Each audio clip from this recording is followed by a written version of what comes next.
Izolo ntambama abashayeli bamatekisi bavale imigwaqo engenayo nephumayo edolobheni laseKapa ngoba bethi baphikisana nomthetho omusha wezemigwaqo Oshaywe kulo Umkhandlu dolobha.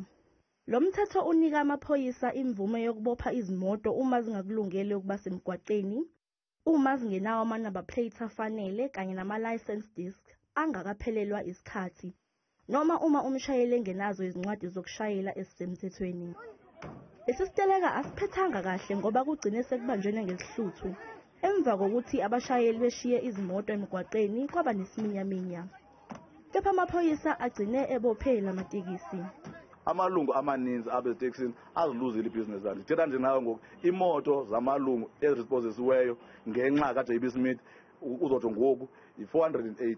Ulungisela njani iKapa abantwana babantu bethatha isongo etafileni, bethatha isongo sabantwana babantu esifake eparafinini esakhe siqhatye macala omabini.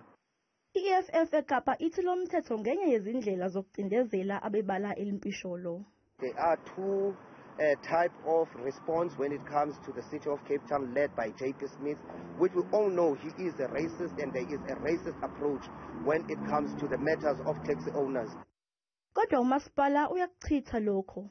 We are not targeting the industry. We're not unduly hard with the industry, but we do expect the industry to behave in a lawful manner like everybody else, because they are the custodians of the lives of many commuters in their vehicles every day. And the owners need to understand that you're operating a business on wheels.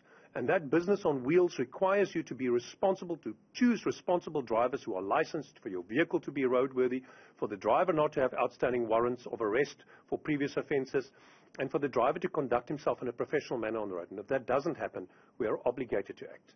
Isantako isihoxile ekubeni ingxenye yethimba elibhekele izingqinamba ezikhona ematekisini ase-Western Cape. Imboni yamatekisi ithembisa ukuqhubeka nokuteleka uma udaba lomthetho lungaxazululwa.